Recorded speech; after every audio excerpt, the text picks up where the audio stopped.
ठीक है, तो we are starting with October November 2024 paper 3 variant 2।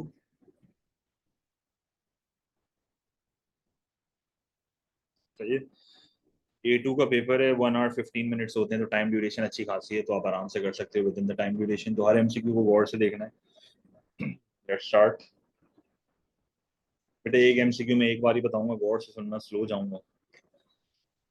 MCQ number 1, if consumers aim to maximise their utility, how will they arrange their spending. अगर एक consumer अपनी utility को maximise करना चाह रहा है तो वो अपनी स्पेंडिंग को अरेंज कैसे करेगा। To obtain the same total utility from each commodity, no, total utility का कोई लेना देना नहीं होता है यहाँ पे, मार्जिनल यूटिलिटी से देखना होता है। तो to obtain the same utility from the last unit of each commodity, no, to obtain the same utility from the last dollar spent on each commodity, D is the right answer. क्योंकि option D जो है ना, वो MUX over PX is equals to MUY over PY की बात कर रहा है, which is the equi marginal principle. हम ये पढ़ चुके हैं कि जब दो गुड्स का MU पर डॉलर इक्वल होता है, MU पर डॉलर जब दो गुड्स का इक्वल होता है, तो आपकी सेटिस्फैक्शन मैक्सिमाइज हो जाती है। ठीक है, तो to obtain the same utility from the last dollar spent on each commodity, this is the right answer when the MU per dollar of two goods are equal. तो इक्वी मार्जिन प्रिंसिपल। अब दो good भी जरूरी नहीं है, 10 good भी हो सकते हैं, बस MU पर डॉलर इक्वल होना चाहिए। ठीक है, तो ये बेसिकली इक्वी मार्जिन प्रिंसिपल की डेफिनेशन ही है एक तरह से। क्योंकि जब MU पर डॉलर दो गुड्स की इक्वल होते हैं तो आपकी टोटल सेटिस्फैक्शन मैक्सिमाइज होती है। तो इसका पूरा प्रोसेस मैंने आपको लेक्चर में समझाया था। 1 का आंसर इज डी। ऊपर के तीन ऑप्शंस रिलेट नहीं कर रहे हैं बेटा। ऑप्शन बी इसलिए नहीं है क्योंकि टोटल यूटिलिटी से नहीं देखते ना बेटा, मार्जिनल से देखते हैं। तो ये इसने थोड़ी गलत स्टेटमेंट लिख दी है। अब ये यूटिलिटी लिखा हुआ है, तो this is a better answer, this can be marginal, right. ये better option. Question number 2, which feature of indifference curve theory. अब इनडिफरेंस कर्व थ्योरी में इनडिफरेंस कर्व भी आ जाता है एंड बजट लाइन भी आ जाता है। Is most likely to apply in reality. कह रहे हैं इंडिफरेंस कर्व थ्योरी की ऐसी कौन सी अजम्पशन है जो रियलिटी में अप्लाई हो सकती है। The consumer can express preferences between all possible combinations of goods, no, this can not be applied in reality. The consumer has limited income to spend, yes, budget constraint होता है। अगर आपको याद हो, बजट लाइन बनाते थे ना, तो एक बजट कंस्ट्रेंट होता है, तो बजट लाइन की अजम्पशन है ये। अच्छा बच्चे अब ये बोलेंगे सर ये तो इंडिफरेंस कर्व की अजम्पशन नहीं है। तो बेटे सवाल में इंडिफरेंस कर्व नहीं लिखा हुआ है, सवाल में इंडिफरेंस कर्व थ्योरी लिखा हुआ है, तो थ्योरी में बजट लाइन भी आता है। ठीक है, the consumer will always behave rationally, no, ये सिर्फ थ्योरेटिकल बात है, रियलिटी में ऐसा नहीं होता है। The consumer will always get positive utility from having more of the goods, ऐसा नहीं, जरूरी नहीं है, नेगेटिव भी हो सकती है। ठीक है, तो 2 का आंसर इज बी, ऑलवेज वाली स्टेटमेंट। ये तो क्वेश्चन नंबर 2 इज बी, आसान एमसीक्यू। ए इसलिए नहीं है क्योंकि even though A is an assumption but it can not be applied in reality. मतलब इनडिफरेंस कर्व आपको प्रेफरेंसेस शो करता है ना आपकी, आप रैंकिंग करते हो, तो ये सारी चीजें रियलिटी में पॉसिबल नहीं है। फर्दर फ्रॉम द ओरिजिन ये होता है, फिर अलोंग द इनडिफरेंस कर्व आप प्रॉपर ऑपरेट करोगे, तो ये सारी चीजें आप रियलिटी में थोड़ी करते हो। हाँ, पर जो ये वाली अजम्पशन है वो रियलिटी में अप्लाई होती है, the consumer has limited income to spend. Question number 3, diagrams 1 and 2 show different long run average cost. Diagram 1 में अगर आप देखो तो लॉन्ग रन एवरेज कॉस्ट कम हो रही है, डायग्राम 2 में लॉन्ग रन एवरेज कॉस्ट बढ़ रही है। तो एवरेज कॉस्ट बेसिकली क्या होती है, total cost divided by number of units, so this is basically the per unit cost. ठीक है, तो डायग्राम 1 में क्या हो रहा है, falling returns to scale, falling returns to scale तो नहीं है, फॉलिंग रिटर्न्स टू स्केल नहीं है, राइजिंग है। आपका रिटर्न जो है वो बढ़ रहा है, सही है, मतलब इंक्रीजिंग रिटर्न्स टू स्केल वाली चीज। सही है, unit cost falls as output increases, yes, unit cost falls as output increases, yes, क्योंकि यूनिट कॉस्ट फॉल हो रही है। डायग्राम 2 में average cost is greater than the marginal cost. अब इसको टेस्ट करने से पहले बाकी ऑप्शन पढ़ लेते हैं। Rising returns to scale, no, falling returns to scale, decreasing returns है। Falling average fix cost, no, unit cost rises as output increases, तो डी सही आंसर है, तो बाकी देखने की जरूरत नहीं है, 3 का डी है। बड़ा ऑब्वियस एमसीक्यू है वैसे देखा जाए तो। पर अगर मैं आपको एक और बात यहाँ बताऊँ ना कि average cost greater than marginal cost, ये स्टेटमेंट भी थोड़ी कॉन्फ्लिक्टिंग है, क्योंकि पहली बात तो ये शॉर्ट रन से रिलेट कर रही है, मतलब this is the average cost. जब आपका एवरेज कॉस्ट मार्जिनल कॉस्ट से ग्रेटर होता है ना, तो एवरेज कॉस्ट फॉल होती है, यहाँ पर बढ़ रही है, तभी ये ऑप्शन नहीं हो सकता, क्योंकि आप देख लो इस रेंज में the average cost is greater than the marginal cost. सही है। Rising return and return to scale, मतलब स्केल कवर्ड जब भी आ जाता है तो लार्ज स्केल से रिलेट कर रहा है ना ये। अगर स्केल कवर्ड लिखा हुआ है तो इसका मतलब लार्ज स्केल है, ये मैंने बताया भी था आपको। जैसे अगर पेपर में डिक्रीजिंग रिटर्न्स लिखा हुआ है तो ये शॉर्ट रन है, पर अगर डिक्रीजिंग रिटर्न्स टू स्केल लिखा हुआ है तो ये लॉन्ग रन है। स्केल कवर्ड जहां पर भी आ जाए वो लॉन्ग रन होता है, लार्ज स्केल होता है, लार्ज फर्म होता है। फिर all of your factors of production are variable. Short run में at least one factor of production is variable, बाकी फिक्स्ड होते हैं। आसान है एमसीक्यू, इतना सोचने का है नहीं वैसे इसमें। Question number 4, a government makes it compulsory for motorbike riders to wear helmets, so this is a regulation, rules and laws होते हैं ये। What would represent a positive externality of consumption associated with this decision, मतलब अगर आप helmet पहनते हो तो आपके हेलमेट के पहनने से दूसरों को क्या फायदा हो रहा है। Decrease pressure on the provision of health care, yes, क्योंकि अगर आप हेलमेट पहनोगे तो आप इंजरी आपकी लाइकली नहीं है, मतलब आप इतना ज्यादा हेवीली इंजर्ड नहीं होगे अगर आपका एक्सीडेंट हो भी जाएगा तो। इसका मतलब आप हेल्थ केयर पे इतना बर्डन नहीं बनोगे गवर्नमेंट पे, क्योंकि जब आप हेल्थ केयर पे बर्डन बनते हो ना तो आप दूसरों के लिए अवेलेबिलिटी कम करते हो। मतलब डीमेरिट गुड्स का सबसे बड़ा मसला क्या है कि जब आप सिगरेट पीते हो और सिगरेट पी के आप बीमार होते हो या ओवर ईटिंग करके आप बीमार होते हो तो आप हॉस्पिटल जाते हो, तो हॉस्पिटल जाने का मतलब है आपने दूसरे के लिए अवेलेबिलिटी कम कर दी, तो this is an external cost.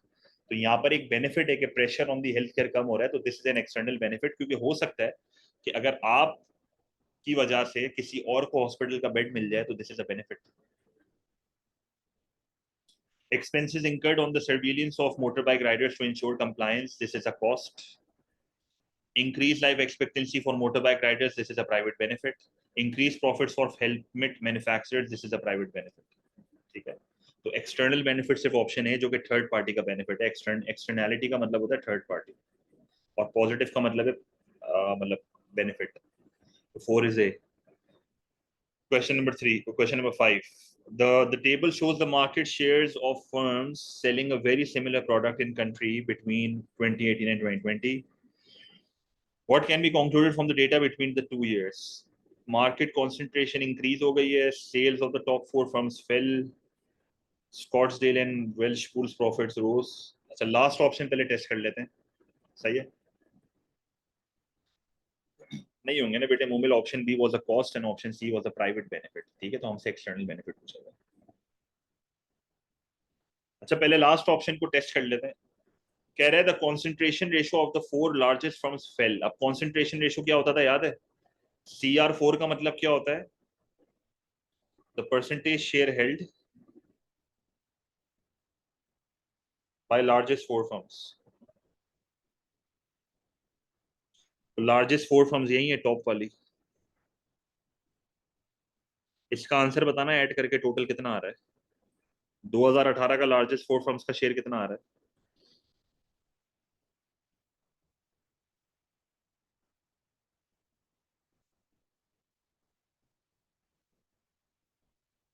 पहले मैं ऑप्शन डी सेलेक्ट कर रहा हूँ क्योंकि मुझे आंसर यही लग रहा है, इतना ये देगा नहीं, बाकी ऑप्शन फालतू में। क्या आंसर है बताओ तो सही यार, इन चारों को ऐड करके। 76.9। और इसका क्या आंसर है? परसेंट है ये।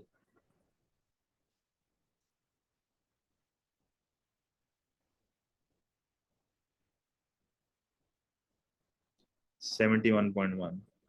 तो ये बात तो बिल्कुल ठीक है कि कंसंट्रेशन रेशियो तो फॉल हुआ है लार्जेस्ट 4 फर्म्स का, तो डी आंसर है। सही है, डी आंसर है। बाकी ऑप्शंस देख लेते हैं क्यों नहीं है। स्कॉट्सडेल्स एंड वेल्श पूल्स प्रॉफिट्स रोज, इस मार्केट शेयर को देख के मैं प्रॉफिट नहीं बता सकता।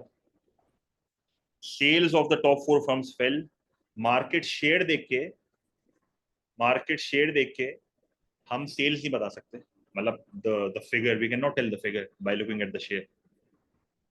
Market concentration increase, market concentration fell. सही है, मतलब लार्ज फर्म्स के ऊपर अब थोड़ा कम फोकस है क्योंकि पावर कम हो रही है उनकी। तो 5 is D. Question number 6। Question number 6 में कह रहा है the diagram shows a profit maximising firm in equilibrium. तो profit maximising firm will always operate at a point which is MCG equals to MR। What would happen to the firm's price, output and profit if there was an increase in the fixed cost? अच्छा, fix cost के change होने से marginal cost पे impact आएगा कि average cost पे impact आएगा, या दोनों पे आएगा? क्या लगता है?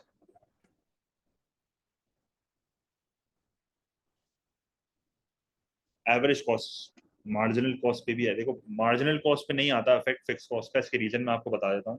आगे जाके ना ऐसे बहुत एमसीक्यूज आपको मिलेंगे दूसरे पास पेपर में जहां पर वो आपको कंफ्यूज करेगा। मतलब आप इस चीज को हमेशा के लिए याद कर लो कि total fixed cost does not affect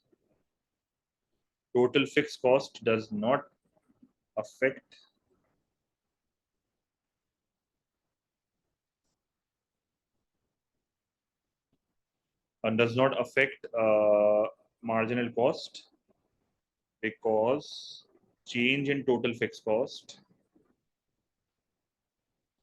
is zero when producing an extra unit. क्योंकि टीएफसी आउटपुट के साथ चेंज नहीं होती ना। अगर टीएफसी आउटपुट के साथ चेंज ही नहीं होती तो फिर मार्जिनल कॉस्ट पे कोई इम्पैक्ट नहीं आएगा। जैसे मिसाल के तौर पे मार्जिनल कॉस्ट का जो फॉर्मूला होता है ना, वो change in total cost divided by change in quantity होता है। तो आप इस चीज को समझो कि अगर आपकी क्वांटिटी चेंज हो भी जाएगी तो आपकी सिर्फ वेरिएबल कॉस्ट चेंज होगी ना, फिक्स कॉस्ट तो चेंज ही नहीं होगी। मतलब अगर फॉर एग्जांपल मैं कहता हूँ कि टोटल फिक्स कॉस्ट के बढ़ने से ना आपकी टोटल कॉस्ट बढ़ गई, क्योंकि टोटल कॉस्ट के अंदर टोटल फिक्स कॉस्ट और टोटल वेरिएबल कॉस्ट दोनों आते हैं। पर अगर आपकी टोटल कॉस्ट बढ़ भी रही है ना, फिर भी आपकी मार्जिनल कॉस्ट पे कोई इंपैक्ट नहीं आएगा, क्योंकि if you produce one more unit if you produce one more unit ये मैं आपको दूसरे एमसीक्यू के लिए बता रहा हूँ, ओनली टीवीसी चेंजेस, क्योंकि variable cost changes with the level of output. ठीक है, सो MC is affected by TC only, sorry TVC only, because TFC does not change with the level of output. इसका मतलब ये हुआ कि अगर इस बिजनेस की टोटल फिक्स कॉस्ट बढ़ जाती है ना, तो टोटल फिक्स कॉस्ट के बढ़ने से टोटल कॉस्ट बढ़ेगी, टोटल कॉस्ट के बढ़ने से एवरेज कॉस्ट बढ़ जाएगी। इसका मतलब इसके क्या कम होंगे? प्रॉफिट्स कम होंगे, इसके प्रॉफिट्स कम होंगे। ठीक है, तो प्रॉफिट्स तो लाजमी कम होंगे। अब क्योंकि मार्जिनल कॉस्ट चेंज नहीं हो रही, तो MC is equal to MR भी चेंज नहीं होगा। MC is equal to MR अपनी जगह पे रहेगा, चाहे कुछ भी हो जाए। इसका मतलब the price and output will be unchanged, तो the answer will be D. ठीक है,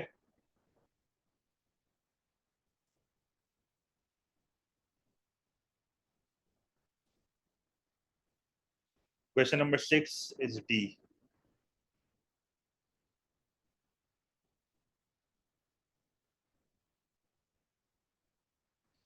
अभी तो बोला एमसी सेम रहेगा, जब टोटल फिक्स कॉस्ट में चेंज आएगा तो MC will remain the same. TFC does not affect MC, लिखा हुआ तो है। अभी पूरा बता दिया फिर पूछ रहा है। बात बेटा इतना डिटेल में आपसे नहीं पूछेगा वो।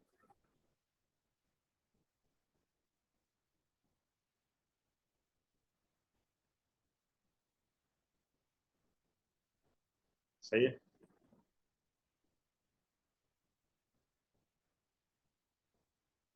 नहीं, आमना ऐसा कुछ भी नहीं है बेटा। वेरिएबल कॉस्ट का चेंज इज मार्जिनल कॉस्ट का चेंज। मतलब change in MC is due to total variable cost. ठीक है, तो हमेशा याद रखना, टोटल फिक्स कॉस्ट के चेंज होने से मार्जिनल कॉस्ट पे कोई इम्पैक्ट नहीं आता। क्योंकि अगर आप एक एक्स्ट्रा यूनिट बना भी दोगे ना, तो आपकी टोटल कॉस्ट में से जो चीज चेंज होगी ना, वो खाली ये वाली चीज चेंज होगी, क्योंकि ये तो हमेशा सेम ही रहेगी। तो अगर एक बिजनेस की टोटल कॉस्ट बढ़ भी जाती है ना, उससे भी कोई फर्क नहीं पड़ेगा, क्योंकि टीएफसी उसके बाद फिर सेम ही रहेगी हमेशा। सही है, तो आउटपुट भले चेंज हो जाए बेटा, टीएफसी चेंज नहीं होती ना, सिर्फ वेरिएबल कॉस्ट चेंज होता है। देखो, marginal cost is change in total cost divided by change in quantity. तो टोटल कॉस्ट में जो चेंज होगा ना, वो सिर्फ टोटल वेरिएबल कॉस्ट चेंज होगा। तो MC is only affected by this, not this. तो अगर इस बिजनेस का अगर फिक्स कॉस्ट बढ़ भी जाएगा ना, तो कोई फर्क नहीं पड़ रहा, क्योंकि मार्जिनल कॉस्ट सिर्फ वेरिएबल कॉस्ट की वजह से चेंज होती है। तो अगर इस बिजनेस का फिक्स कॉस्ट बढ़ भी रहा है तो marginal cost will remain the same. अगर मार्जिनल कॉस्ट सेम रहेगा तो मैं अभी भी अपने इसी पॉइंट पे ऑपरेट करूंगा, जो कि MC is equal to MR है, क्योंकि प्रॉफिट मैक्सिमाइजिंग तो यही होता है। तो ना मेरी प्राइस में कोई चेंज आएगा, ना मेरी आउटपुट में कोई चेंज आएगा। तो प्राइस भी अनचेंज है, आउटपुट भी अनचेंज है। पर क्योंकि मेरी टोटल फिक्स कॉस्ट बढ़ रही है, क्योंकि मेरी टोटल कॉस्ट बढ़ रही है, तो मेरा प्रॉफिट तो लाजमी तौर पर कम होगा। 6 का answer is D. Question number 7, वो आने क्वेश्चन पे डिपेंड करता है, जहाँ भी ऑपरेट करो बहुत रिपीट होते हैं बेटा। Question number 7, it depends on the question कि आपका ऑपरेट क्या कर रहे हो। A bus company has a monopoly and specializes in long distance travel. It initially sells its tickets to customers 1 month in advance of the journey. As the departure date approaches, the price ticket increases. बिल्कुल 1 month before, 1 month before जो है ना, वो demand elastic होगी, और जैसे जैसे departure date close होते जा रही है ना, तो डिमांड इन इलास्टिक होते जाएगी। तो जाहिर सी बात है, तुम अपने रेवेन्यू को मैक्सिमाइज करने के लिए प्राइस तो बढ़ाओगे, क्योंकि इन इलास्टिक डिमांड में जब प्राइस बढ़ाते हैं तो रेवेन्यू बढ़ता है। ठीक है, तो प्राइस डिस्क्रिमिनेशन हो रही है। Which kind of pricing policy does the bus company operate? Price discrimination, when you charge different prices to different consumers for the same product. Reasons not associated to cost. मतलब मैं अगर high price charge कर रहा हूँ तो मेरी cost अपनी जगह पे ही है, फिर भी मैं हाई प्राइस चार्ज कर रहा हूँ, तो this is discrimination. First degree, second degree, third degree. First degree कौन सी होती थी? When you charge according to the willingness of the consumers. Second degree कौन सी होती थी? Bulk discount. और थर्ड डिग्री कौन सी होती थी? Charging different prices in different markets. ठीक है, तो ये रिविजन आपको सब होना चाहिए। मिनिमम प्राइसिंग नहीं है। What is predatory pricing? Predatory pricing का मतलब क्या होता है कि जब मार्केट में कंपटीशन को एलिमिनेट करने के लिए आप अपनी प्राइस को इतना कम कर देते हो कि आप स्मॉल फर्म्स को ड्राइव आउट कर देते हो। And what is price leadership? This is an oligopoly का model which is part of collusive oligopoly. बिल्कुल, predatory pricing is a restrictive practice by the monopoly. It is a restrictive practice by the monopoly, जिसमें वो firms को drive out कर देता है। ठीक है,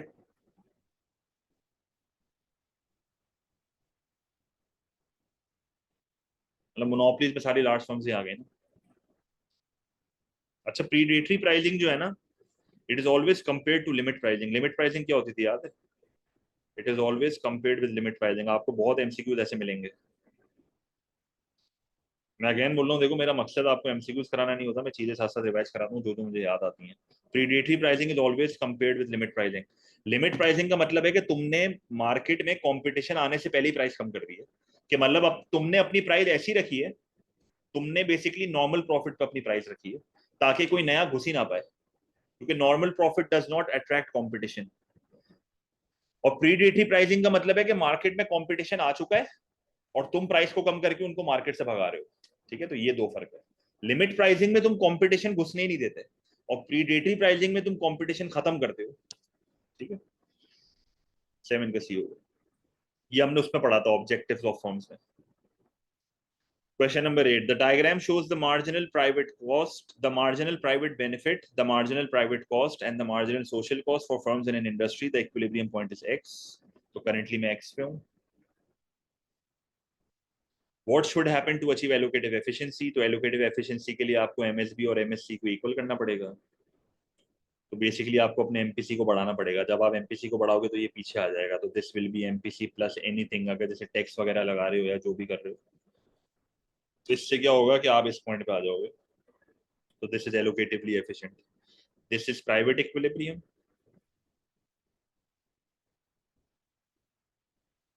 This is private equilibrium, and this is society का equilibrium.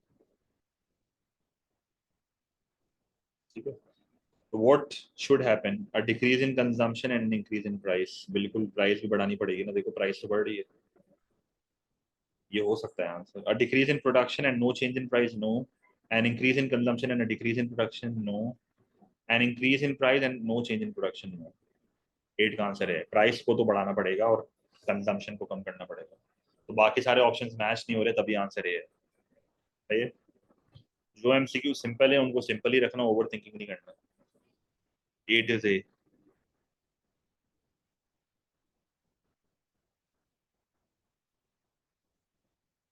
और अगर आप एक चीज नोट करो ना, तो यहाँ पर बेसिकली अगर देखा जाए ना, यहाँ पर एक्सटर्नल कॉस्ट है, this is the welfare loss. मतलब ये जो वर्टिकल डिस्टेंस, मतलब MSc is greater then MPC, तो एक्सटर्नल कॉस्ट है, तो ये खत्म करना पड़ेगा, क्वांटिटी गिरानी पड़ेगी, यही सोल्यूशन है इसका। एलोकेशन ऑफ रिसोर्सेज कम करनी पड़ेगी। Question number 9. Firm X is considering whether to cooperate with its rival, Collude, so that the joint profit is 4,000 per month, 2,000 each. It calculated that if it did not cooperate, its own profit would be 2,800, provided it kept all its customer itself. However, if its rival undercut X's price and took some of the X customers, X profit would be 1,200. It has no knowledge of what the rival's policy will be. This is a simple case of game theory. This is game theory. This is prisoner's dilemma.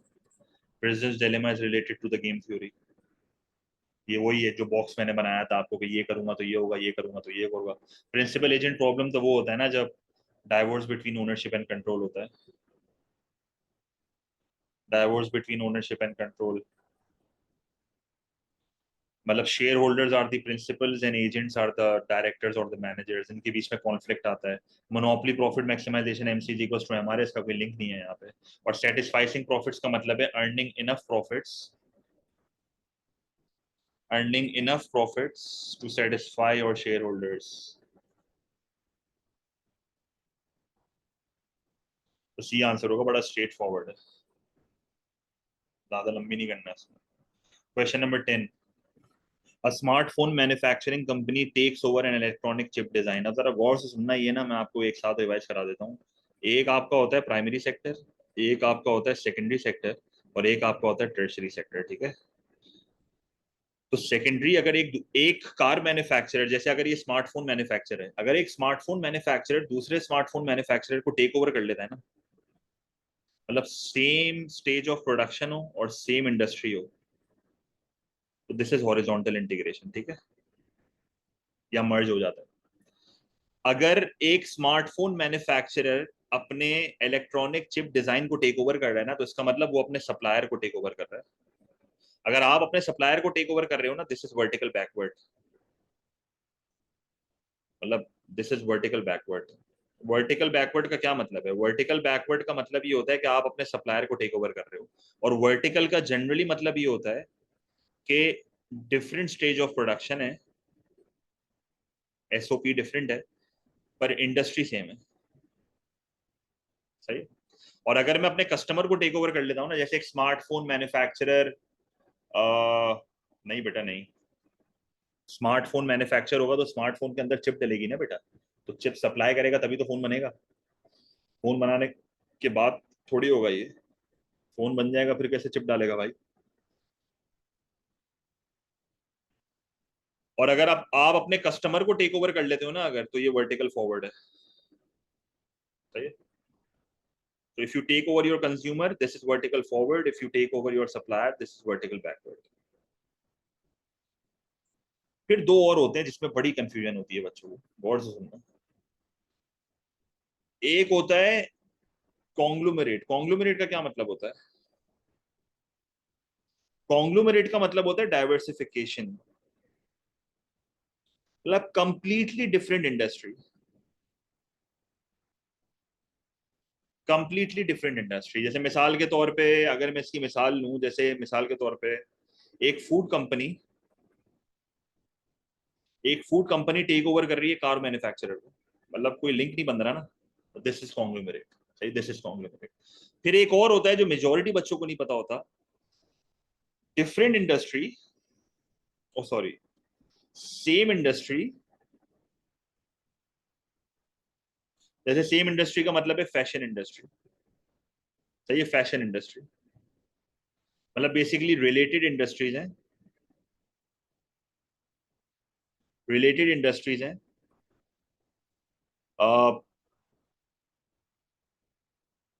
Different, मतलब जैसे connected sectors हैं इनके, सही है, connected sectors. जैसे मिसाल के तौर पे डिफरेंट, इसको ऐसे लिख दो, डिफरेंट बट कनेक्टेड सेक्टर्स।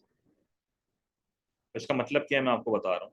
जैसे फॉर एग्जाम्पल इसकी मिसाल है, जैसे अगर फैशन इंडस्ट्री है, अब फैशन इंडस्ट्री में अगर एक मिसाल के तौर पे एक कपड़े बनाने वाला, a firm of clothing takes over a firm of shoe, एक क्लोथिंग वाला शू वाले को टेक ओवर कर रहा है, ये कौन सा इंटीग्रेशन है?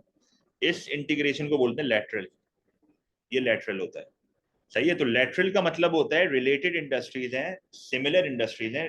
रिलेटेड भी नहीं बोलूंगा, सेम का वर्ड नहीं लिखना चाहिए, रिलेटेड लिखना चाहिए। Related is the correct word over here. Related industry, related industry है, लिंक है, कुछ ना कुछ लिंक है, जैसे फैशन इंडस्ट्री है। या सेम का भी वर्ड यूज कर सकते हो, वो बड़ा एक्सट्रीम है। तो ये लेटरल है अगर आपको पता हो, ठीक है। तो कॉन्ग्लोमरेट होता है, लेटरल होता है। लेटरल हॉरिजॉन्टल नहीं है बेटा, हॉरिजॉन्टल में कंप्लीटली सेम है। जैसे स्मार्टफोन मैन्युफैक्चरर ये हॉरिजॉन्टल है, लेटरल में फॉरवर्ड बैकवर्ड नहीं होता। फॉरवर्ड बैकवर्ड सिर्फ वर्टिकल में होता है, ठीक है। ये कह सकते हैं अनूप, ठीक है। अच्छा, इस सवाल का तो खैर आंसर वर्टिकल बैकवर्ड है, क्योंकि आप अपने सप्लायर को टेक ओवर कर रहे हो सेम इंडस्ट्री में। सेम इंडस्ट्री में जब अपने सप्लायर को टेक ओवर करोगे तो ये वर्टिकल बैकवर्ड है। मैंने आपको सारी डिटेल दी थी, क्योंकि एमसीक्यूज बहुत आते हैं इसके। सही है। तो लेटरल का मतलब जैसे रिलेटेड इंडस्ट्री है, जैसे मिसाल के तौर पे, चलो मैं आपको इसकी एक और मिसाल दे देता हूँ। एक शू मैन्युफैक्चरर अगर दूसरे शू मैन्युफैक्चरर को टेक ओवर कर रहा है ना, तो ये हॉरिजॉन्टल होगा। पर अगर एक क्लोथिंग इंडस्ट्री शू इंडस्ट्री में किसी को टेक ओवर कर रहा है, तो ये लेटरल है। ये कॉन्ग्लोमरेट नहीं है, ये लेटरल है, क्योंकि इसमें यहाँ पर बेसिकली इंडस्ट्री चेंज नहीं हो रही है, इंडस्ट्री अभी भी फैशन ही है। पर अगर ये शू मैन्युफैक्चरर मिसाल के तौर पे कार मैन्युफैक्चरर को टेक ओवर कर लेता है, तो ये कॉन्ग्लोमरेट है, ठीक है। 10 का आंसर इस C. Question number 11, what is not a valid comment economists may make regarding the need to subsidize a green energy market that uses solar and wind power? ऐसी कौन सी स्टेटमेंट है जो वैलिड नहीं है regarding the need to subsidize a green energy market that uses solar and wind power? अच्छा भाई, नीचे से आते हैं ऊपर। The value of negative externalities cannot be estimated. This is a valid statement.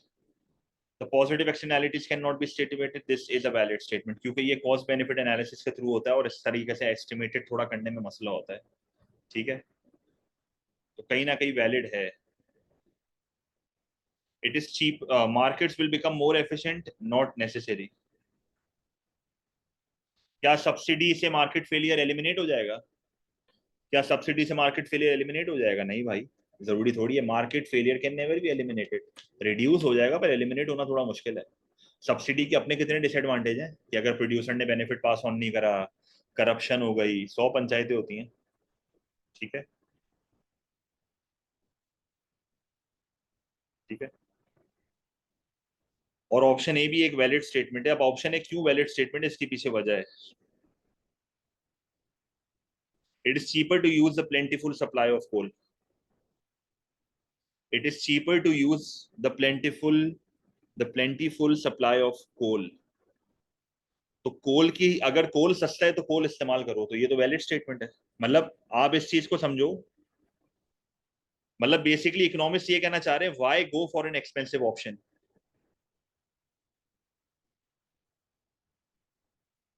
मतलब क्यों सब्सिडी देके ग्रीन एनर्जी को सब्सिडाइज करें जब कोल इतना सस्ता है। अब इवन दो दिस ऑप्शन, मतलब ऑल दो मैं लिख लेता हूँ जरा ताकि आपको पता चल जाए, कुछ बच्चे बहुत कंफ्यूज होते हैं, क्योंकि ये एमसीक्यू सिर्फ 20% बच्चों ने ठीक किया था। ऑल दो अ नेगेटिव चॉइस, ऑल दो a negative choice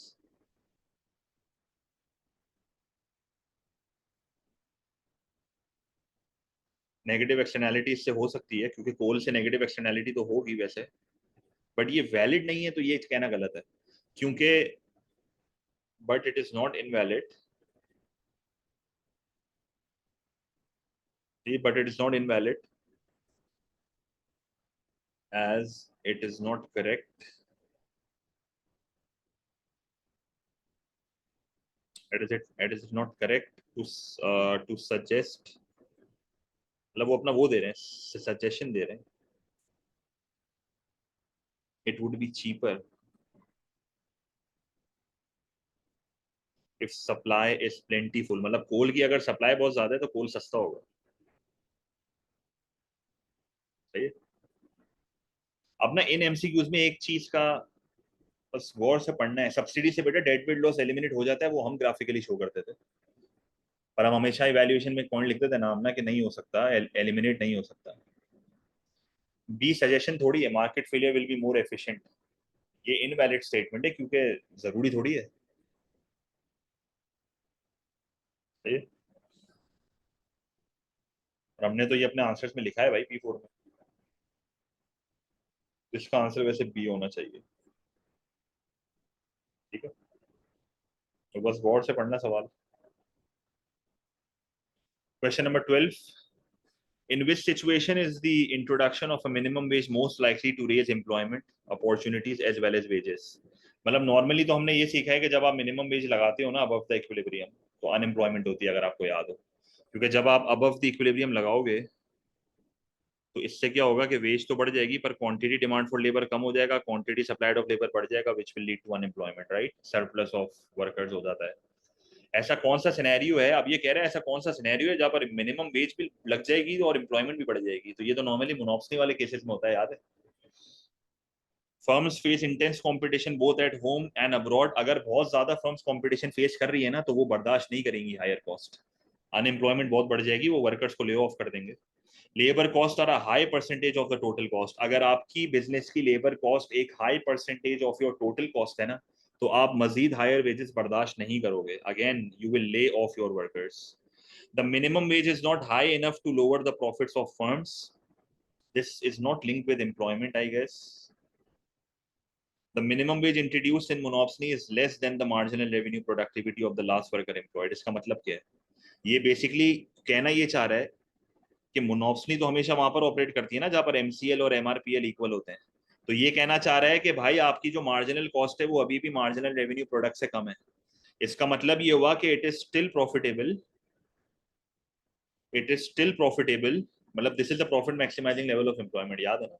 it is still profitable to hire workers, it is still profitable to hire worker, मतलब अभी भी तुम वर्कर हायर करोगे तो तुम्हें फायदा होगा, तो व्हाई नॉट।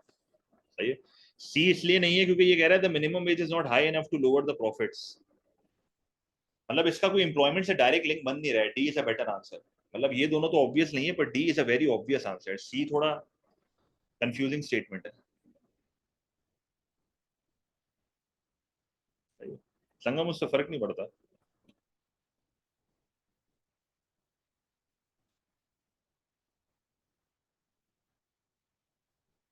सही है।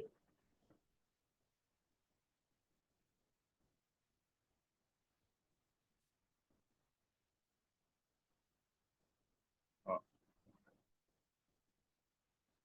ठीक है।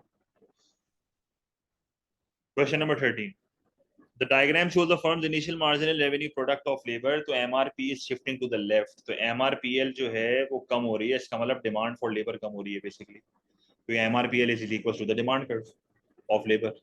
What could cause the curve to shift to MRP2? तो ऐसा कौन सा फैक्टर है जो डिमांड फॉर लेबर को कम करेगा? Fall in the wage rate और rise in the wage rate. ये दोनों फैक्टर्स जो हैं वो डिमांड फॉर लेबर में मूवमेंट लेके आते हैं, याद है। A fall in the price of the final product, yes, because labour की डिमांड जो है ना वो डिराइव डिमांड होती है।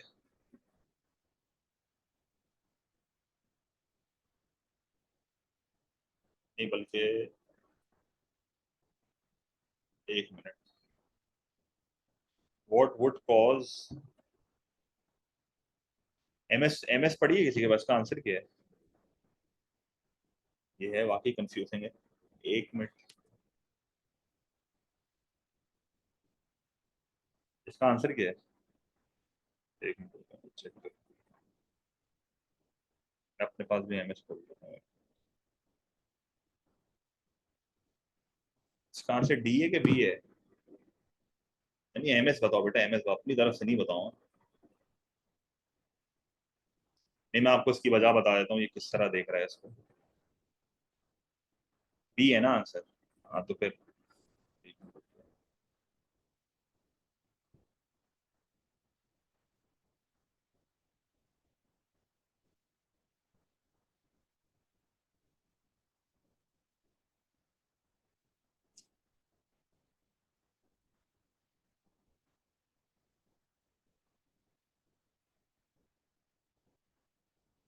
हाँ इसका बी होगा बेटा, इसका बी होगा। आप लोग ओ लेवल की तरह सोच रहे हो, मेरे को भी कंफ्यूज कर दिया। इसका बी है, इसका बी है। इसका मैं आपको रीजन बता देता हूँ। एमआरपीएल का फॉर्मूला आपको पता होना चाहिए।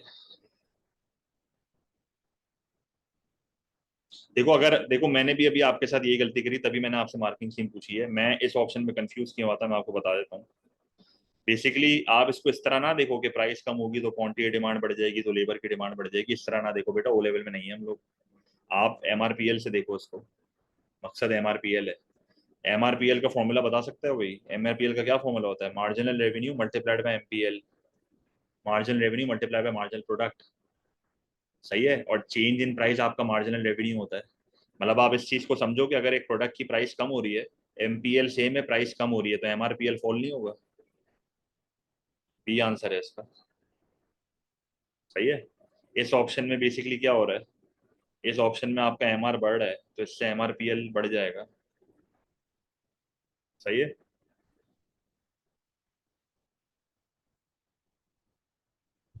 समझ आ गया? इसको फॉर्मूले से देखना पड़ेगा उसके एमआरपीएल के।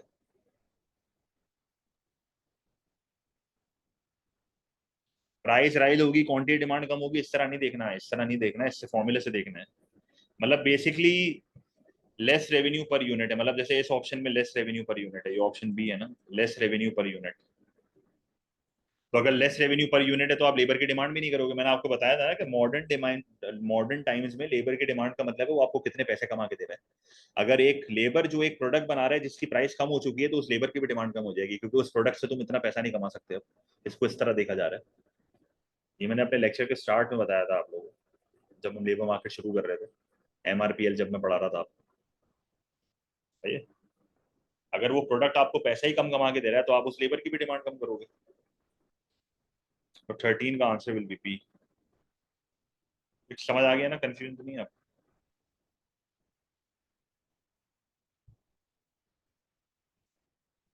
अच्छा क्वेश्चन नंबर, नहीं नहीं बेटा, पीईटी पे क्यों होगा? एमआरपीएल की बात करें ना बेटा, इसका फोकस ही एमआरपीएल है। देखो इसे जान पूछ कर जगह एमआरपीएल लिखा हुआ है। Question number 14, a firm operates in a perfectly competitive labor market. The table shows the marginal revenue product and the marginal cost of labor for each additional worker employed by the profit maximizing firm. इसका मतलब ये MCL is equals to MRPL पे operate कर रही है। अगर मैं आपको डायग्राम बना के भी याद कराऊं तो हम y एक्सिस पे क्या लिखते थे? Wage, quantity of labour, origin, this is your wage, supply of labour is equals to average cost of labour is equals to marginal cost of labour. फिर ये आपका एमआरपीएल बनता था अगर आपको याद हो। And this is the profit maximising level of employment. ठीक है। तो वो कहाँ पर ऑपरेट करेगा? जिधर एमआरपी और एमसीएल इक्वल है, ये रहा। 3 लेबर हायर करेगा, C is the right answer, 3 labour hire करेगा। ठीक है। बड़ा आसान है ये, इस पे लंबी नहीं कर रहा, आगे बढ़ते हैं। Profit maximising level of employment बस आपको याद होना चाहिए। 14 is C. Question number 15, countries in Southeast Asia have some of the highest income inequality in the world. मतलब रिच और पुअर के बीच में गैप बहुत है। Which policy could be adopted by governments in Southeast Asia to reduce income inequality in the short run? So you have to reduce the income inequality in the short run. Increasing the general sales tax on the luxury goods. देखो generally अगर देखा जाए ना तो sales tax is a regressive tax, और regressive tax बढ़ाने का मतलब है कि आप गरीबों पे बर्डन डाल रहे हो। पर ये कह रहा है कि लग्जरी गुड्स पे लगा रहे हैं, तो इवन दो इससे इनइक्वालिटी कम तो हो रही है, पर इससे इनकम इनइक्वालिटी से ज्यादा वेल्थ इनइक्वालिटी कम हो रही है एक तरह से। मतलब इनकम इनइक्वालिटी पे इतना हिट नहीं आ रहा है यहाँ पर जितना वेल्थ या कंज्यूमर की कंजम्पशन पे आ रहा है। तो this is not the best answer basically. Introduce a minimum wage is a very good answer, क्योंकि इससे पुअरेस्ट ग्रुप्स की इनकम बढ़ जाएगी। जो पुअरेस्ट ग्रुप्स होंगे ना उनकी इनकम बढ़ जाएगी, क्योंकि अमीर तो अपनी जगह पे ही है। जो बंदा लाख कमा रहा है वो तो अभी भी लाख कमाएगा, पर जो 15,000 कमा रहा है उसकी 20,000 हो जाएगी। Invest heavily in schools and education and programs. This will reduce inequality, but in the long run, stimulate economic growth through skills and productivity training. Again, this would reduce inequality, but in the long run. So 15 का answer will be B.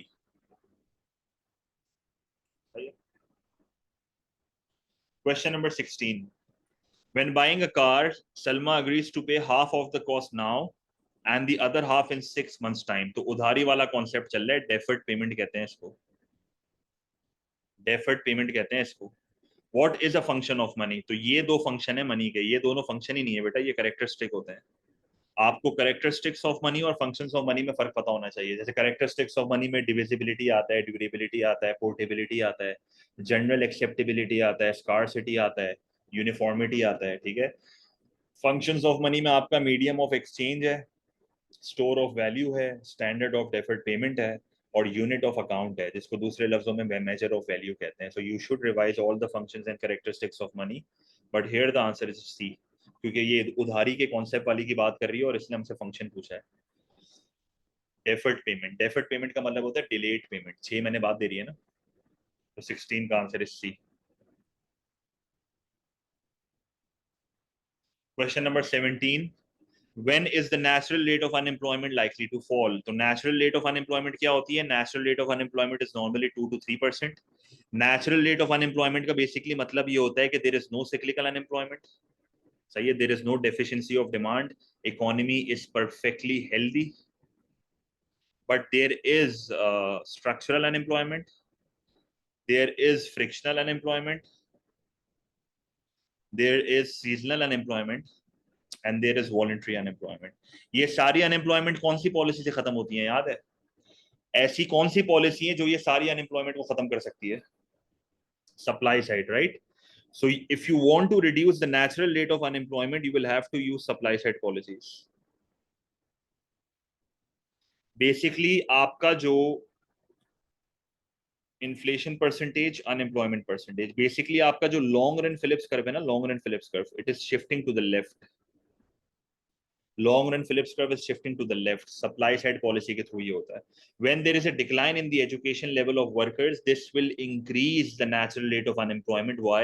Because this will create occupational immobility. Structural unemployment जो है वो इससे बढ़ जाएगी, तो मसला और हो जाएगा यहाँ पे.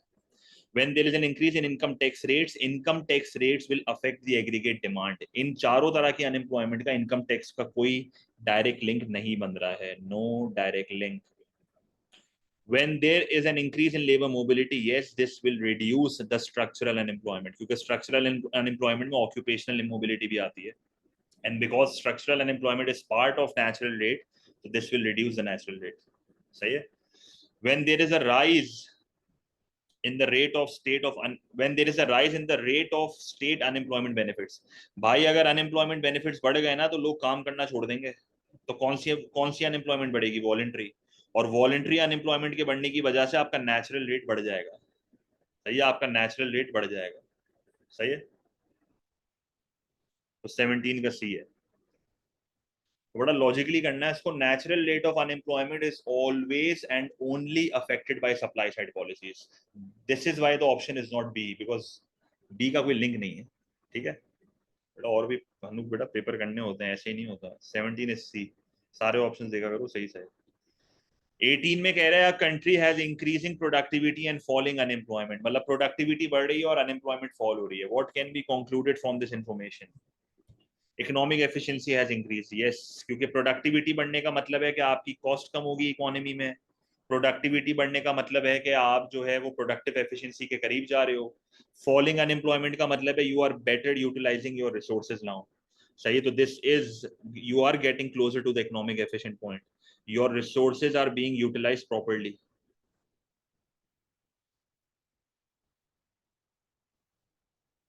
Interest rates have increased, no link. Taxation has increased, no link. Why? Because AD कम हो रहा है, यहाँ पर भी AD कम हो रहा है, यहाँ पर भी. क्योंकि जब आप इंटरेस्ट रेट को बढ़ाओगे ना तो कंजम्पशन कम होगी, इन्वेस्टमेंट कम होगी. आप टैक्स को बढ़ाओगे, डिस्पोजेबल इनकम कम होगी, कंजम्पशन कम होगी. ये सारी चीजें एडी को गिराती हैं. और एडी के गिरने से अनएम्प्लॉयमेंट बढ़ती है, क्योंकि एडी गिरेगा तो प्रोडक्शन गिरेगी, प्रोडक्शन गिरेगी तो डिमांड फॉर लेबर गिरेगा, तो अनएम्प्लॉयमेंट बढ़ जाएगी. सही है. The labour force has increase. This does not mean कि इकोनॉमी में अनएम्प्लॉयमेंट फॉल होगी. और नॉर्मली जब लेबर फोर्स बढ़ती है ना तो अनएम्प्लॉयमेंट बढ़ती है, क्योंकि लेबर फोर्स के अंदर एम्प्लॉयड प्लस अनएम्प्लॉयड दोनों आते हैं. तो अब हमें नहीं पता ना कि कौन अनएम्प्लॉयड है कौन एम्प्लॉयड है, तो इसका आंसर देना थोड़ा मुश्किल है. और लेबर फोर्स बढ़ने का मतलब ये भी नहीं है कि प्रोडक्टिविटी बढ़ रही है, तो प्रोडक्टिविटी का कोई लिंक नहीं है लेबर फोर्स से, तो ये भी मतलब दिस ऑप्शन इज यूजलेस. 18 का answer is a. Question number 19. The diagram shows full employment, national income and expenditure. The economy is in equilibrium at J. So this is the equilibrium where your aggregate expenditure is equal to the national income. This is actual and this is my potential जो दिया हुआ है. अगर आप note करो तो potential output is greater than the actual output. If the potential output is greater than the actual output, this is deflationary gap. But deflationary gap ऐसे नहीं देखते. What does the distance KL? हाँ, KL is a deflationary gap. ये answer है KL. KL is the deflationary gap, क्योंकि अगर आप अपने एग्रीगेट एक्सपेंडिचर को बढ़ा दोगे ना, this is the change in aggregate expenditure, and change in aggregate expenditure required is the deflationary gap, क्योंकि जितने से एग्रीगेट एक्सपेंडिचर बढ़ाना है वो आपका डिफ्लेशनरी गैप है। सही, तो डिफ्लेशनरी गैप बोलो या पॉजिटिव नेगेटिव जो या नेगेटिव आउटपुट गैप बोलो, बात एक ही है। ठीक है, बात एक ही है। अ ट्रेड डेफिसिट का मतलब होता है import expenditure greater than export revenue, तो अगेन इसका कोई लिंक नहीं है यहाँ पे। एंड इन्फ्लेशनरी गैप नहीं है, इन्फ्लेशनरी गैप में actual is greater then potential, जिसको पॉजिटिव आउटपुट गैप भी बोलते हैं। एंड एम्प्लॉयमेंट गैप दो तरह के होते हैं, एक सिक्लिकल एम्प्लॉयमेंट गैप होता है। सिक्लिकल एम्प्लॉयमेंट गैप का मतलब है कि एडी के फॉल होने की वजह से अनएम्प्लॉयमेंट हो रही है। और एक स्ट्रक्चरल अनएम्प्लॉयमेंट गैप होता है। स्ट्रक्चरल अनएम्प्लॉयमेंट गैप का मतलब है कि इमोबिलिटी की वजह से हो रहा है, ऑक्यूपेशनल इमोबिलिटी, ज्योग्राफिकल इमोबिलिटी। तो एम्प्लॉयमेंट गैप भी खैर यहाँ पर नहीं है, क्योंकि deflationary gap is a better statement. Unemployment employment की बात बेटर आंसर ए है, ऑब्वियस आंसर ए है। ये ऑब्वियस नहीं है इतना, क्योंकि गैप, एम्प्लॉयमेंट गैप कौन सा है हमें नहीं पता, स्ट्रक्चरल है कि सिक्लिकल है, और फिर पॉजिटिव है कि नेगेटिव है।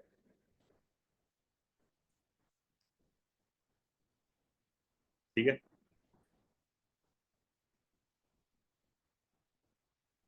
हाँ, इसको पॉजिटिव आउटपुट गैप भी बोलते हैं भाई, लिख दिया बस। Question number 20, a country experiences an increase in unemployment due to deficiency of aggregate demand। तो एडी फॉल हो रहा है तो सिक्लिकल अनएम्प्लॉयमेंट है। ठीक है, सब लिख लिया करो हाँ बेटा, 1.25 घंटे का पेपर है, ऐसे ही करना जिस तरह मैं कर रहा हूँ। What will be the effect of this on tax revenue and government expenditure assuming that tax rates and rates of unemployment benefit remain unchanged? बहुत सिंपल है, आपके मुल्क में एडी अगर गिर रहा है ना, तो इसका मतलब अनएम्प्लॉयमेंट बढ़ रही है। अब अनएम्प्लॉयमेंट बढ़ने का मतलब ये हुआ कि आपके मुल्क में इनकम्स कम हो रही हैं। इनकम्स कम होने का मतलब है कि tax revenue will most likely fall, decrease, और गवर्नमेंट एक्सपेंडिचर विल राइज, क्योंकि अनएम्प्लॉयमेंट बेनिफिट्स देने पड़ेंगे, अनएम्प्लॉयमेंट बेनिफिट्स देने पड़ेंगे।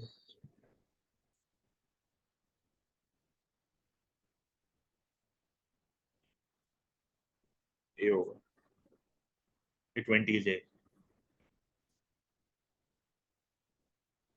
आसान है हाँ ये सारे, आप बिल्कुल। Question number 21, a government is successful in raising the rate of economic growth, percentage of growth बढ़ा दी है।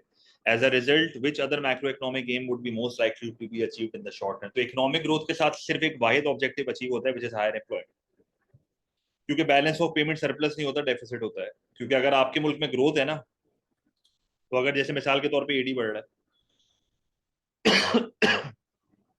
रेट बेटा rate, they did not said unemployment benefits remained unchanged, they said the rate of unemployment benefit remained unchanged। तो percentage same है, unemployment benefit तो आप फिर भी दोगे ना।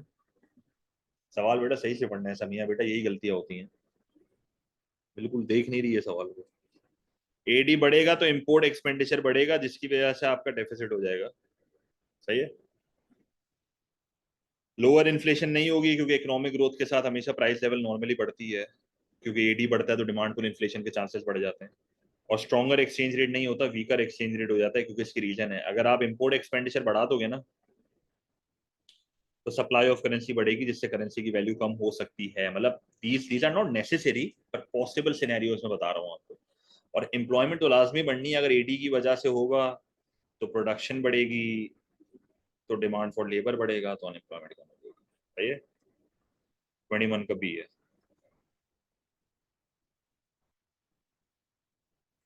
Question number 22, which argument for lowering income tax is always valid. अब ये बड़ा टेक्निकल क्वेश्चन है, इनकम टैक्स को कम करने से ऐसी कौन सी चीज है जो हमेशा वैलिड होगी। देखो, जब भी ऑलवेज वैलिड वाली चीज आएगी ना, तो आपको बिहेवियरल इफेक्ट्स देखने, बिहेवियरल, आपको इकोनॉमिकल इफेक्ट्स नहीं देखने। मतलब इकोनॉमिक इफेक्ट्स ना बहुत चीजों पे डिपेंडेंट होते हैं, मतलब स्पेशली स्पेशली इस क्वेश्चन में। सही है, स्पेशली इस क्वेश्चन में। तो इकोनॉमिक इफेक्ट्स ना डिपेंड्स ऑन मेनी थिंग्स, जैसे डेफिसिट्स हो गए या ग्रोथ हो गई, ये बहुत सारे इकोनॉमिक फैक्टर्स पे डिपेंड करता है, इट डिपेंड्स ऑन कंडीशंस। तो आपको बिहेवियरल चेंजेस देखने हैं यहाँ पे। ठीक है, जैसे मिसाल के तौर पे ऑप्शन ए देखो जरा, एक एक करके बताता हूँ। इट बूस्ट इकोनॉमिक ग्रोथ, हाँ, इनकम टैक्स कम होता है तो डिस्पोजेबल इनकम बढ़ती है, तो इकोनॉमिक ग्रोथ हो सकती है क्योंकि एडी बढ़ेगा। पर आप इस चीज को भी तो समझो कि अगर डिस्पोजेबल इनकम बढ़ रही है तो क्या जरूरी है लोग कंज्यूम करेंगे? क्या लोग जरूरी है लोग कंज्यूम करेंगे? What if people save?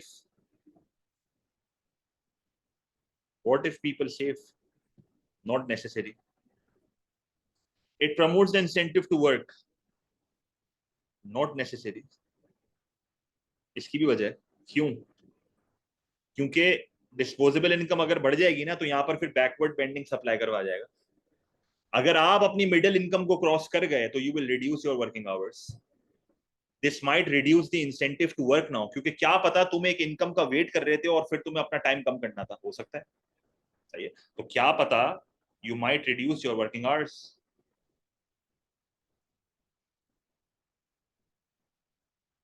It reduces the budget deficit. No, budget deficit का मतलब क्या होता है? When the government spending is greater than the tax revenue. जब आप इनकम टैक्स कम करोगे तो टी कम हो रहा है, टी कम होने का मतलब है बजट डेफिसिट उल्टा मजीद बढ़ रहा है।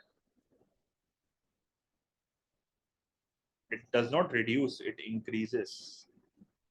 डी आंसर होगा। It reduces the incentive to evade taxes. This is the most obvious answer. क्योंकि जब आप इनकम टैक्स कम करोगे तो पीपल डू नॉट या will not want to evade taxes now. मतलब इनके पास वजूहात कम हो जाएंगी टू इवेट टैक्सेस, क्योंकि लोग टैक्सेस इवेट कब करते हैं? जब टैक्सेस बहुत ज्यादा होते हैं। अगर आप इनकम टैक्स कम करोगे तो people might start paying taxes and not इवेट it, क्योंकि जरूरत नहीं है ना फिर। 22 का डी है। ठीक है। तो ये सवाल बहुत बच्चों ने गलत किया था। Question number 23. The table shows the percentage of labor force unemployed and the rate of inflation in a country over a 5-year period. Which statement about the application of the Phillips curve theory to this country is most supported by the data? तो short run Phillips curve बना लेते हैं यहाँ पे. This is inflation की percentage. This is unemployment की percentage. Positive, negative, downward sloping short run Phillips curve. तो inflation और unemployment का negative relationship होता है. This is Phillips curve. सही है? Inflation एंड अनएम्प्लॉयमेंट का नेगेटिव रिलेशनशिप होता है फिलिप्स कर्व। ठीक है। आलियन स्क्रीनशॉट ले लेना, मुझे क्लास के बाद वापसी भेज देना, मैं फाइल भेजूंगा ना। तो यहाँ पर आप देखो, अनएम्प्लॉयमेंट बढ़ रही है, इन्फ्लेशन कम हो रही है। अनएम्प्लॉयमेंट बढ़ रही है, इन्फ्लेशन कम हो रही है। अनएम्प्लॉयमेंट बढ़ रही है, इन्फ्लेशन कम हो रही है। अनएम्प्लॉयमेंट बढ़ रही है, इन्फ्लेशन कम हो रही है। सही है। The data are entirely consistent with the theory of Phillips curve. Yes, क्योंकि इस डेटा से प्रूव हो रहा है कि अनएम्प्लॉयमेंट और इन्फ्लेशन का नेगेटिव रिलेशनशिप है। Simple. The data prove conclusively that the Phillips curve theory does not operate. No. The data suggests that no conclusions can be reached. nahi. The data suggests that the theory of the Phillips curve is correct. ठीक है। Although with time lags. No. मतलब ऐसी कोई बात इसने करी भी नहीं है। और टाइम लैग नहीं भी है, ईयर टू ईयर ही हो रहा है जो भी हो रहा है। नॉर्मली आप ईयरली निकालते हो, टेंशन नहीं है। 23 का ये है, बेस्ट आंसर है। डी आपको कंफ्यूज करने के लिए दिया है, ये बीसीक्यू करके देता है। मैं आपको बता रहा हूँ ना, हर एमसीक्यू बीसीक्यू होगा। Best choice question 23 is A. Question number 24. What indicates that a more equal distribution of income has been achieved? A faster economic growth rate may lead to uneven distribution of income. क्योंकि अमीर और अमीर होता है, disadvantage है। A higher HDI, HDI का no link with distribution. HDI में तो आपका जीएनपी पर हेड आता है। HDI में आपका एजुकेशन में स्कूलिंग ईयर्स आता है। HDI में आपका हेल्थ केयर में लाइफ एक्सपेक्टेंसी आता है। A lower Gini coefficient, yes, क्योंकि जीसी अगर 0 है तो परफेक्ट इक्वालिटी है।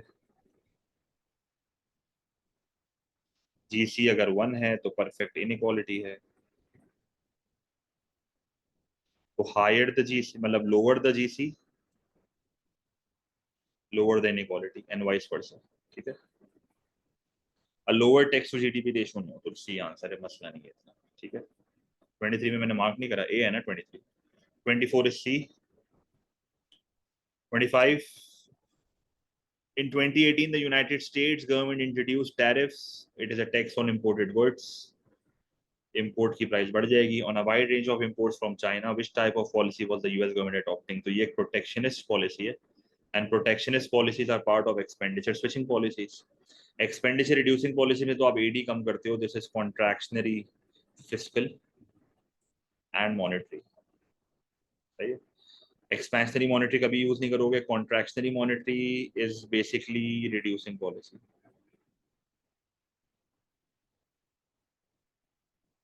सही है। 25 का भी ये बड़ा सिंपल है भाई, प्रोटेक्शनिस्ट पॉलिसीज होती है ना,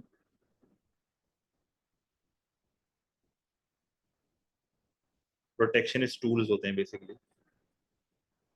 question number 26, a US company receives income है, income is always debited or credited? Income क्या होती है, डेबिट क्रेडिट।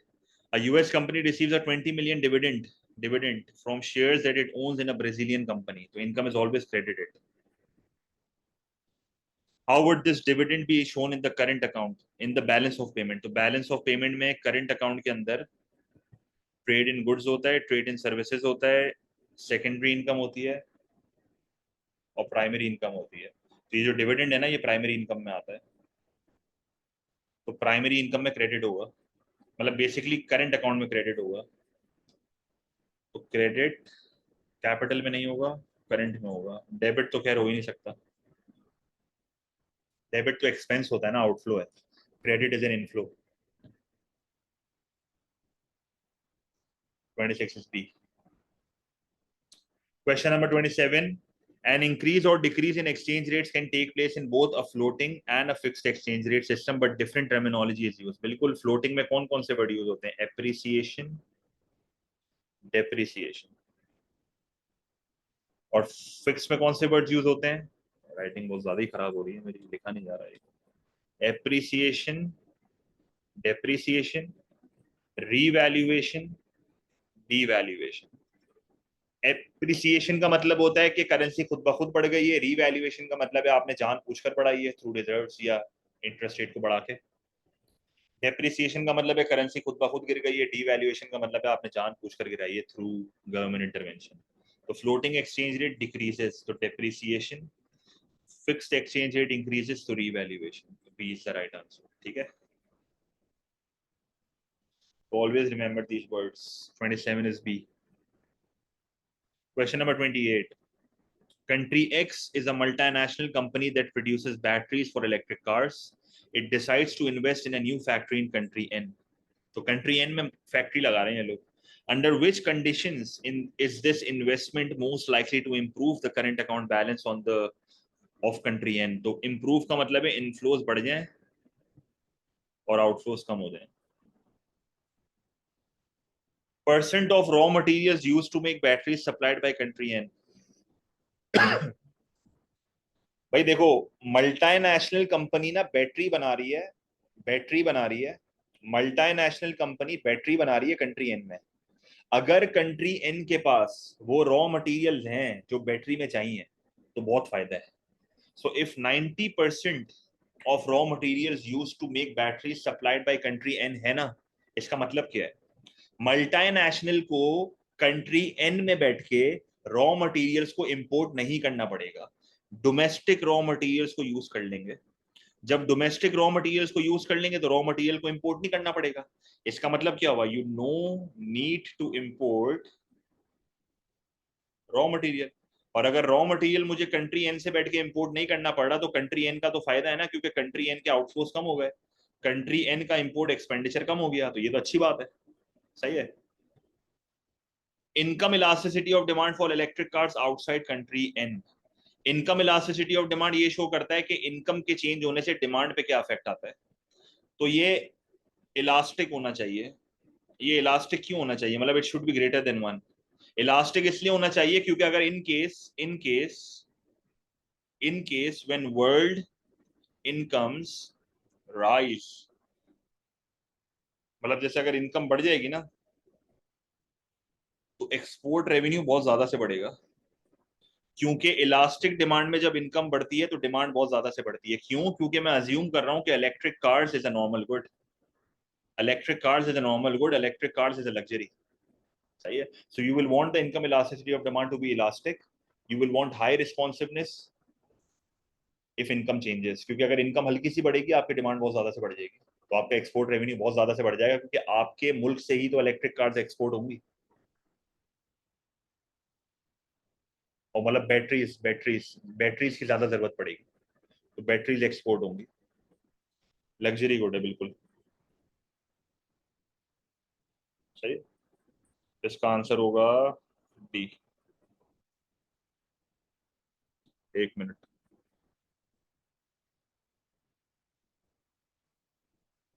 कोई एमसीक्यू मिस तो नहीं किया ना मैंने? मेरे को पता नहीं क्यों लग रहा है।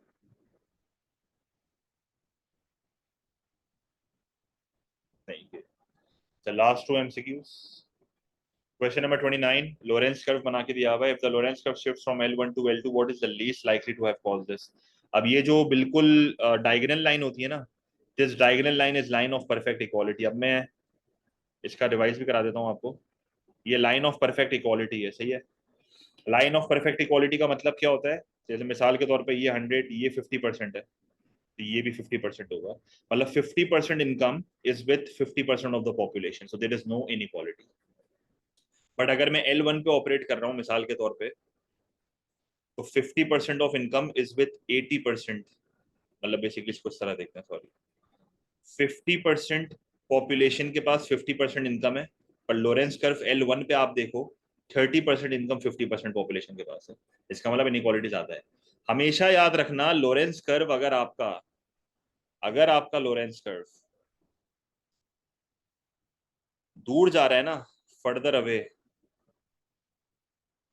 From line of perfect equality, तो इनइक्वालिटी क्या होगी? बढ़ेगी, क्योंकि अगर आप लाइन ऑफ परफेक्ट इक्वालिटी से दूर जा रहे हो तो इनइक्वालिटी बढ़ेगी। If you are moving away from line of perfect equality तो इनइक्वालिटी बढ़ेगी, सही है। तो L1 से L2 का मतलब है इनइक्वालिटी बढ़ रही है। पर मुझे बताना है least likely, capital gains tax have been reduced. Now capital gains tax is a direct tax. देखो हमेशा एक चीज याद रखना, डायरेक्ट टैक्स जो होता है ना, जिसमें इनकम टैक्स आता है, कैपिटल गेन टैक्स आता है, इनहेरिटेंस टैक्स आता है। तो ये एग्जांपल्स क्या क्या हैं डायरेक्ट टैक्स की? CGT, income tax, corporation tax, inheritance tax. ये सारे के सारे प्रोग्रेसिव नेचर के होते हैं, ये अमीर की इनकम से बड़ा हिस्सा लेते हैं। और प्रोग्रेसिव टैक्स को आप रिड्यूस कर रहे हो, आप प्रोग्रेसिव टैक्स को अगर रिड्यूस करोगे तो इससे तो इनइक्वालिटी बढ़ेगी भाई। आप प्रोग्रेसिव टैक्स को अगर रिड्यूस करोगे तो इनइक्वालिटी बढ़ेगी, तो ये तो नहीं हो सकता। मुझे तो लीस्ट लाइकली बताना है, लीस्ट लाइकली। सीजीटी नहीं, CGT, capital gain tax, capital gain tax. Income tax have been made more progressive, बिल्कुल। जब ज्यादा प्रोग्रेसिव होगा तो इससे इनइक्वालिटी कम होगी। This is the least likely, क्योंकि अगर इनइक्वालिटी कम होती है ना, तो it moves closer to perfect equality.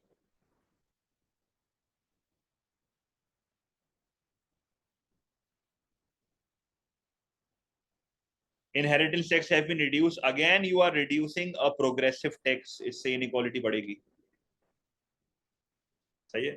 The tax free allowance has been decreased for everyone, तो अगेन इससे एवरीवन, इससे इससे इतना फर्क नहीं, सेम रहेगी इससे।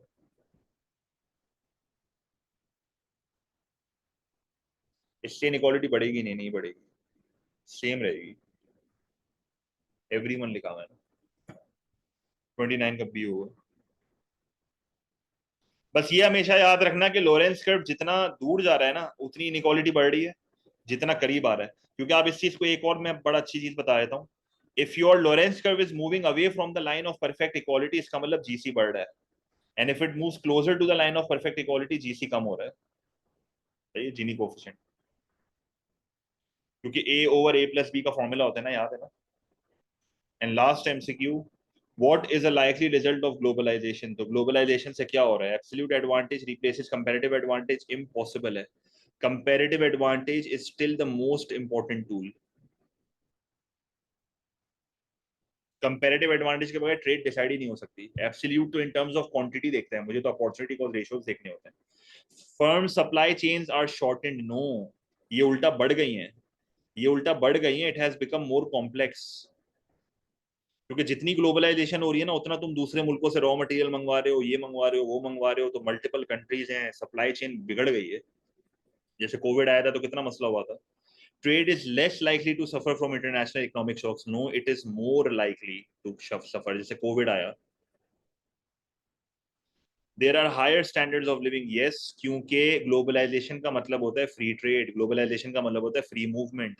इससे country के chances होते हैं specialization करने के, comparative advantage से gains मिलते हैं, तो इससे jobs create होती हैं, इससे unemployment कम होती है, इससे incomes बढ़ती हैं, इससे जो है वो लोगों को access to cheaper imports होता है, so they have more access to goods and services. तो ये सारी चीजें आपके लिविंग स्टैंडर्ड को बढ़ाती है, ठीक है, अनएम्प्लॉयमेंट कम होती है, बिल्कुल ठीक है. तो 30 का आंसर इस सी. तो अगर इस पेपर का हम थ्रेशोल्ड देखें तो 24 out of 30 is an A,